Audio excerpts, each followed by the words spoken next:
Bonjour à tous, aujourd'hui on reçoit 2 élus membres d'une organisation pour la défense des libertés fondamentales dans le département. J'accueille Sabrina Ancel, maire de Saint-Jean-de-Tholome, et Luc Patois, maire de Marcelaz. Bienvenue à vous et merci d'avoir accepté mon invitation. Merci à vous de nous avoir invités. Merci, bonjour. Une crise sanitaire qui n'en finit plus. Plus de 10 millions de Français contaminés en janvier. Des vaccins peu efficaces, voire dangereux, mais un pass vaccinal obligatoire depuis lundi 24 janvier. Que vous disent vos administrés de cette situation ? On a un peu les deux sons de cloche. Comme dans toute la population, on a vraiment deux parties. La population est extrêmement divisée en ce moment. On a ceux qui sont très pour et ceux qui sont très contre. Je pense que même dans les villages, c'est la même situation. Comment ça se passe sur Marcelaz, monsieur le maire ? Sur Marcelaz, on a hésité longtemps à faire une cérémonie de vœux. Et finalement, on s'est décidé à la faire. Elle a eu lieu hier soir. On a eu une 60aine de personnes qui étaient très contents qu'on ait pu maintenir une cérémonie. Mais c'est vrai que la population est partagée. On a des gens très contents des actions que l'on peut mener et d'autres qui nous reprochent de ne pas prendre soin de nos concitoyens. Qui est à l'origine du rassemblement d'élus ? On est 5 vraiment au départ, on est 5, 5 rapidement 6. Très rapidement 6. Alors moi, j'ai été ramenée vers le groupe par Luc. Mais à la base, on avait tous l'impression d'être un petit peu isolés dans notre coin. On se sentait tous un peu seuls et c'est au fil de conversation où Luc a compris un peu ma position. Du coup, il m'a dit j'ai 2-3 autres élus qui sont un petit peu comme nous, si ça te dit, on se voit tel jour et tout. Donc cette première réunion a eu lieu, on était 5, donc avec Xavier Brand, le maire de Vauvray-en-Born, Charlotte Bottner de Villy-le-Peloux, donc Luc qui est avec moi de Marcelaz, et puis Pascal Bouvet qui est adjoint à la commune de Fillinges et qui nous a rejoint très rapidement, Antoine Valentin de Saint-Joire. Les sénateurs aussi, je pense qu'ils vous soutiennent, les 3 sénateurs de la Haute-Savoie. Alors, les 3 sénateurs nous soutiennent, mais principalement Loïc Hervé, qui, depuis le début, nous a conseillé également. Lorsqu'on a réalisé cette tribune sur le Figaro, il a été tout le temps derrière nous. Sylviane Noël est très proche de nous également. Et Cyril Pelva nous soutient aussi. J'ajouterais que c'est un peu par hasard que ce groupe s'est constitué. Moi, je me suis retrouvé à une réunion au sommet du Salève avec la communauté de communes, notamment du pays de Cruseille, réunion à laquelle participait Xavier Brand. Et on s'est aperçu que sur 9, on était 6 à ne pas avoir le pass sanitaire, dont la plupart parce qu'on n'était pas vaccinés. Et donc, après, on s'est dit, il faut absolument qu'on fasse quelque chose. Et donc, on a organisé ce petit groupe qui a essaimé, puisqu'aujourd'hui, la tribune qui a été publiée dans le Figaro a été signée par plus de 270, 280 élus de Haute-Savoie. Ouais, ça s'est enchaîné finalement au fil des semaines. Et quel est l'impact des mesures sur les associations, notamment sur Marcelaz et dans votre commune ? C'est très compliqué pour les associations. Je sais que je suis dans un village où on a une bonne quinzaine d'associations. C'est elles qui font vivre le village principalement, parce que la particularité, c'est qu'on n'a pas on a 2 restaurants, mais on n'a pas de boutique, on a des entreprises, mais c'est beaucoup des artisans qui travaillent depuis chez eux. Et donc, c'est vraiment les associations qui font la vie du village, et ça fait 2 ans qu'elles fonctionnent au ralenti, qu'elles sont en difficulté. On a des bénévoles, évidemment, qui refusent de faire des contrôles de passe, ce qui est tout à fait dans leur droit, je peux que de leur donner raison là-dessus. Donc des activités qui sont annulées, c'est très compliqué. On a moins de bénévoles, on a moins de participants, on a des associations qui sont complètement en berne et qui sont en difficulté. Là, on voit arriver avec les demandes de subvention des associations, des demandes qu'on n'avait jamais eues auparavant, parce que les associations sont vraiment en difficulté et j'ai peur qu'il y en ait qui disparaissent si on continue sur cette voie-là. C'est pareil, monsieur le maire. Alors nous, on n'a pas 15 associations, on a principalement les Amis de l'école qui organisent régulièrement des manifestations pour financer notamment le voyage scolaire des élèves. On a essayé on a pu maintenir la fête du village à la Saint-Maurice à la mi-septembre. Donc cette fête-là a pu être maintenue sans passe. J'ai rien demandé du tout. Ensuite, on a eu ils organisent ce qu'ils appellent le Zombuche. C'est aux alentours de la Toussaint, avec les citrouilles. Enfin, ils organisent un petit ballet, un petit parcours dans le bois le soir, la tombée de la nuit. Enfin, qui a pu avoir lieu, qui a été très apprécié aussi. Et puis le marché de Noël. Alors le marché de Noël, c'était un petit peu particulier parce que on a eu 3 protocoles différents pendant la semaine précédant la date prévue pour ce marché de Noël. Donc au début de semaine, on s'est dit on va pouvoir le faire. Milieu de semaine, c'était plus possible. Et puis le jeudi, on s'est aperçu qu'on pouvait encore, mais à condition d'être sur des terrains privés. Donc on a organisé quelque chose d'un peu particulier qu'on a appelé le marché de Noël chez l'habitant. Et donc, les stands se sont tenus chez 5 ou 6 particuliers qui ont accepté que les stands viennent chez eux. Mais évidemment, le comité des fêtes qui organisait une raclette géante sur la place du village n'a pas pu le faire.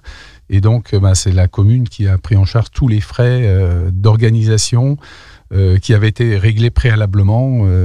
Voilà, comme disait Sabrina, ça a occasionné des frais pour la commune. Comme les amis de l'école en 2020 n'avaient pas pu organiser ni kermesse à la fin de l'année, ni la fête du village, la commune a versé à cette association une subvention exceptionnelle pour permettre quand même à cette association de continuer à vivre. Samedi dernier, une délégation d'élus locaux s'est rendue à Annecy pour témoigner de leur soutien aux manifestants. C'est important aussi d'être sur Annecy pour soutenir les manifestants. Alors c'est important, ça fait longtemps, depuis le mois d'octobre, que l'on se posait la question comment soutenir les manifestants. Alors on a commencé par faire nous-mêmes, entre élus, une manifestation il y a 3 semaines devant la préfecture. Oui. Sabrina a lu un texte à monsieur le préfet et à la population. Ce texte lui a été remis. On attend toujours la réponse de monsieur le préfet. Et puis, on s'est revus en fin de semaine dernière, entre élus, et là, on a décidé qu'il fallait absolument aller sur la manifestation. Donc, effectivement, samedi dernier, en début de manifestation, on a lu, j'ai lu, donc, en l'occurrence, une déclaration montrant qu'on soutenait ces manifestations depuis très longtemps, qu'on préférait rester un petit peu en réserve, vu nos fonctions d'élus et donc représentants de l'État d'un certain côté, et puis que là, on estimait qu'il était temps, avec le pass vaccinal, d'agir. Madame le maire, vous n'avez pas eu de réponse de monsieur le préfet ? Non, absolument pas. On n'oubliera pas de le relancer sur ce sujet. S'il nous écoute, notamment. C'est important, s'il nous écoute, oui. On attend toujours une réponse. D'après vous, jusqu'à quand va durer ce pass vaccinal ?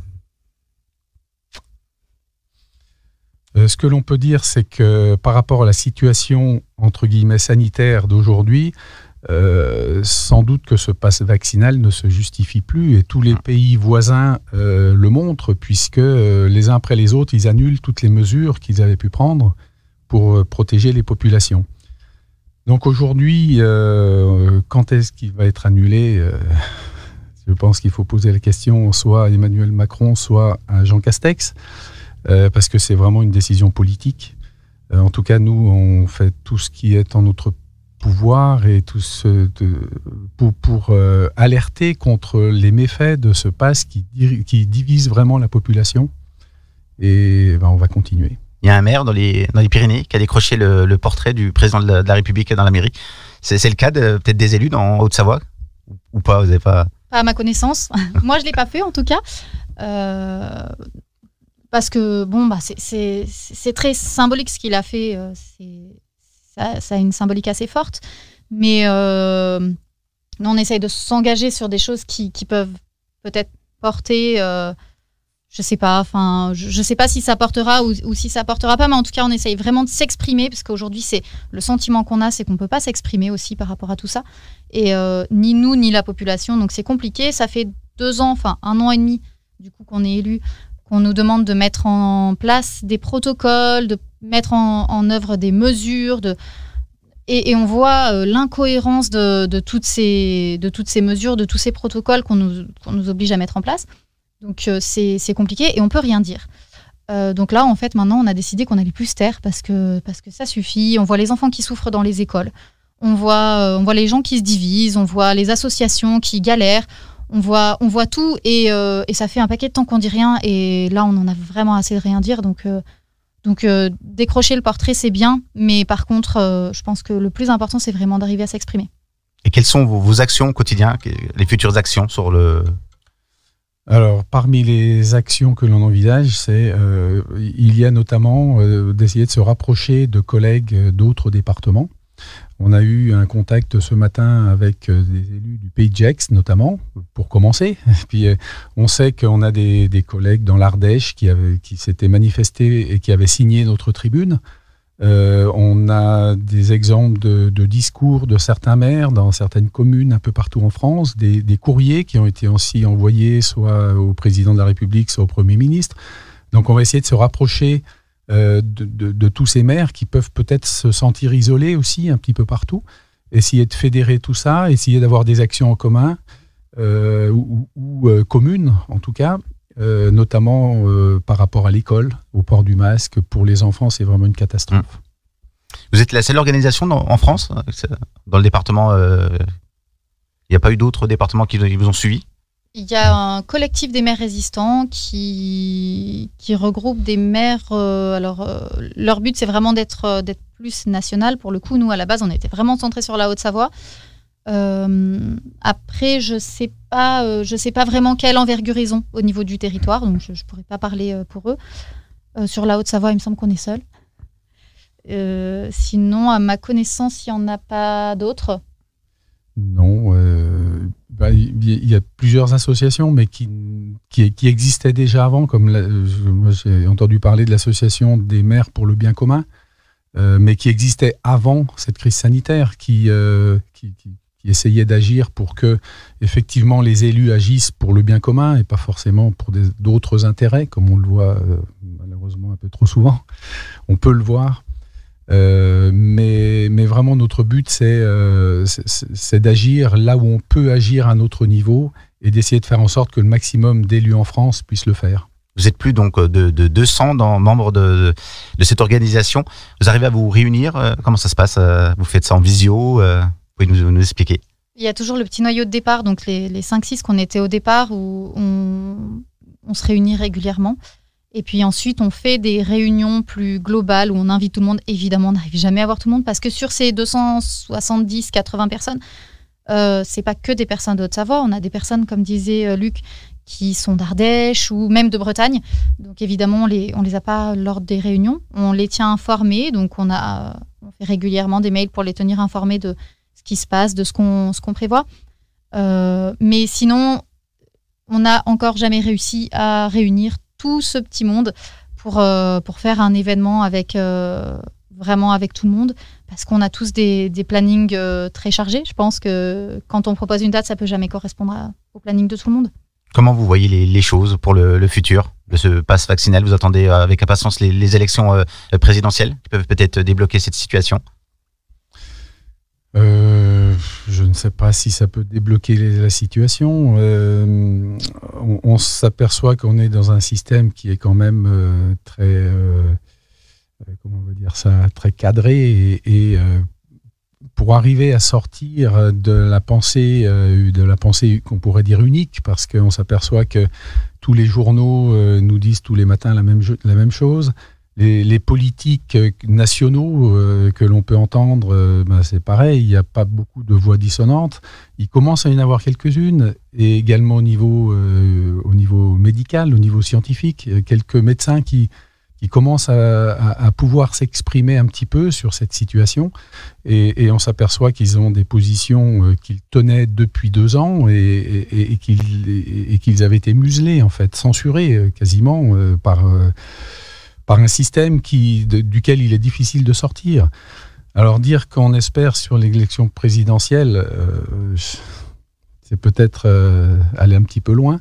Après, on est dans un système.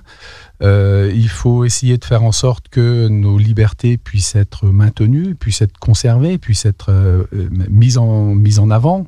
Et c'est vraiment ce qu'on essaye de faire par notre mouvement. Alerter quand ces libertés fondamentales sont mises en cause. Et ce qui est le cas aujourd'hui. Les médias locaux dans le département ou dans la région vous donnent la parole, notamment France 3, ou j'ai vu que vous avez fait, je crois, un reportage sur 8 Mont-Blanc. Oui, on a eu France 3, on a eu la TV8. Je crois qu'on a eu un article dans le Dauphiné. Mais pour l'instant, c'est tout. C'était suite à la manifestation qu'on a fait à la préfecture d'Annecy le 8 janvier. On a assez peu de place dans les médias. S'il y en a qui veulent nous recevoir, on est partant d'ailleurs, parce qu'on a plein de choses à raconter. Mais oui, je rebondis sur ce que Luc disait juste avant par rapport aux élections. Surtout, je pense que c'est important. C'est un peu bateau ce que je vais dire, mais c'est important, c'est de se déplacer pour aller voter. Je pense que ça a rarement été aussi important que cette fois-ci. C'est essentiel. On ne peut pas espérer que les choses changent si on ne se déplace pas pour aller voter. En tout cas, ça, c'est sûr. Il y a peut-être plein de manières de faire bouger les choses. Le vote en fait partie. Donc, si on ne veut pas repartir sur les mêmes choses, il faut vraiment aller voter. Je pense qu'on aura du mal à sortir de ça si on a un taux d'abstention à 60%. Ça va pas fonctionner. Monsieur le maire, c'est important d'aller voter. C'est toujours important d'aller voter. Maintenant, la situation est très grave aujourd'hui, à mon avis. Il faudrait qu'on arrive pour sortir de cette situation, à ce que les candidats qui se rendent compte de ces problèmes de liberté, de manque de liberté, arrivent à s'unir, parce que là, s'il y en a 5 ou 6 qui font chacun 3-4%, on ne s'en sortira pas. Voilà, le souci de ces élections, c'est on a des dizaines de candidats aujourd'hui qui viennent solliciter notre parrainage. C'est très compliqué. De toute façon, il n'y en aura que quelques-uns qui vont avoir leurs 500 signatures. Il ne faut pas se tromper. Non plus, si on veut avoir un représentant ou deux qui luttent contre ces restrictions de liberté, il va falloir qu'on s'organise un petit peu mieux, peut-être, au niveau des parrainages, je ne sais pas. Il n'y a pas de fin apparemment pour le pass vaccinal. Le gouvernement nous promet, quand ça va s'arranger au niveau des contaminations, qu'ils l'enlèveront. Comme depuis le début, on nous promet toujours que tout tombera quand ça va s'arranger, et puis bizarrement, ça ne s'arrange jamais. C'est un peu cinglant ce que je dis, mais c'est une réalité. Depuis le début, on nous dit on va prévoir un calendrier de sortie des mesures, etc. Et en fait, on n'en voit jamais le bout. Donc là, au bout d'un moment, il faut arrêter de reculer les échéances. Je pense qu'on voit que ça fonctionne pas. C'est pas grave. Ils ont essayé des choses, ça n'a pas fonctionné. Au final, on peut le comprendre. Il n'y avait pas de recette miracle pour gérer cette situation. Mais il y a un moment où il faut arriver à se remettre en question et à se dire « Ok, ça n'a pas marché, on arrête d'insister, on arrête de faire du mal aux gens et on essaye de prendre les choses d'une autre manière, comme c'est fait actuellement dans d'autres pays. » Beaucoup de gens en souffrent de ne pas pouvoir aller au cinéma, au théâtre, au restaurant. J'ai l'impression qu'il y a beaucoup de gens qui ne prennent pas conscience du problème de toutes ces personnes qui ne sont pas vaccinées. Souvent insultés aussi par le président de la République. La facilité, c'est de se dire s'ils ne sont pas vaccinés, c'est leur choix. Mais oui, justement, c'est un choix et on doit avoir le choix. On doit pouvoir avoir le choix, on doit pouvoir prendre la décision dans ce genre de situation. Et c'est vrai que ça génère des problèmes sur le mental et le moral des gens. Le moral des gens est très, très atteint. Ça fait quand même bientôt 2 ans qu'on est dans une situation qui est hyper anxiogène. Et il faut vraiment qu'on trouve un moyen pour s'en sortir. On a des gens qui sont en grande difficulté morale. Et voilà, il y a un moment où il faut quand même penser que physiquement, on veut les préserver, on ne veut pas qu'ils attrapent le Covid, c'est une chose. Mais la santé, c'est pas que le physique. La santé, c'est aussi la santé mentale, la santé morale. Et ça fait 2 ans qu'on le laisse de côté et ça peut plus durer. Vraiment, je pense que ça peut plus durer de ce côté-là. Vous avez des gens qui sont en souffrance dans vos communes ? Évidemment. Mais à la limite, ils ne se font pas beaucoup entendre. Ils restent chez eux, ils ont peur. Et même moi, je vois dans mon conseil municipal, il y a des personnes qui... moi, j'ai mes 2 doses, je suis tranquille. Quand il a fallu avoir la 3e dose, on commence à se poser des questions, mais on y va quand même. Maintenant, ça va être une dose tous les 3 mois si le pass vaccinal se perdure. Je pense quand même qu'un certain nombre de personnes vont vraiment se poser des questions. Et puis, c'est absolument impensable d'imaginer vacciner 60 000... donner des rendez-vous pour un vaccin à 60 millions de personnes tous les 3 mois. 3 mois, ouais, c'est matériellement impossible. Donc forcément, un jour ou l'autre, il va se passer quelque chose. Ça peut pas continuer comme ça. Le mot de la fin pour terminer cette interview. Comment on pourrait voir les choses pour cet avenir ? Il faut rester optimiste. Forcément. Non, je pense que c'est comme ça qu'on conclut un peu toutes nos interventions. Il faut persévérer parce que les combats pour les libertés sont longs, mais ils sont toujours gagnants. Eh ben merci à vous deux d'être venus au studio de Tono Alpes Radio. Je le rappelle aux auditeurs, vous êtes maire de 2 communes en Haute-Savoie et membre d'une organisation pour la défense des libertés fondamentales. Merci à vous. Merci.